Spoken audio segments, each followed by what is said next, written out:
Pemirsa, sejumlah talut rusak akibat gelombang pasang beberapa waktu lalu. Pedagang di tepi pantai harap segera diperbaiki.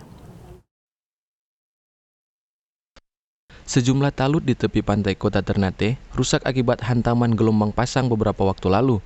Di antaranya seperti talut di salah satu pusat perbelanjaan dan pesisir Fala Jawa. Para pedagang di lokasi tepi pantai saat ditemui mengaku akan berhenti jualan jika terjadi gelombang tinggi.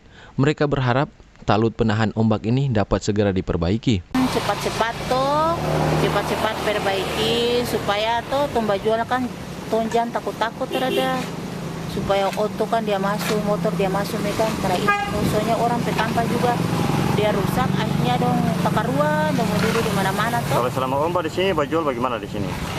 Cuma petugas jaga kamari, dong cuma bilang ibu kalau bajual kalau ombak besar cepat-cepat menyimpan pulang, itu saja. Dong kasih tahu kan? Pedagang sendiri jaga khawatir kalau ombak besar. Khawatir. Tuh kalau ombak itu langsung tuh menyimpan, langsung pulang.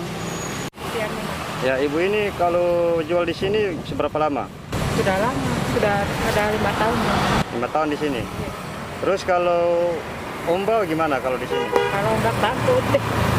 Kalau ada ombak mau pulang begitu. Sementara itu, Dinas Pekerjaan Umum dan Penataan Ruang (PUPR) Kota Ternate mengaku sudah menyiapkan anggaran sebesar 7 miliar rupiah untuk perbaiki talut. Data semua sudah kita coba menghitungnya dan langkah-langkah utama kita siapkan untuk perbaikan semua. Jadi untuk talut yang di belakang mall semua sudah siap untuk dilaksanakan. Jadi mungkin kita dalam tahun ini kita siapkan anggarannya dan memang perbaikan semua talut yang akan terjadi banjir rob itu kan sudah penanganannya dengan konsultan juga sudah menyampaikan data-datanya dan kami dari Dinas PU siap untuk merubahnya itu. Berapa anggaran itu Pak yang disediakan untuk pembangunan talut itu? Kalau untuk secara keseluruhan itu kan ada 7 miliar. Nah, tahun ini karena 7 miliar ya? Iya. 7 miliar.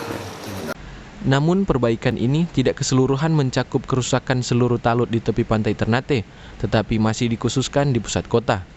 Opik Syarifuddin melaporkan untuk Kawan Wa TV.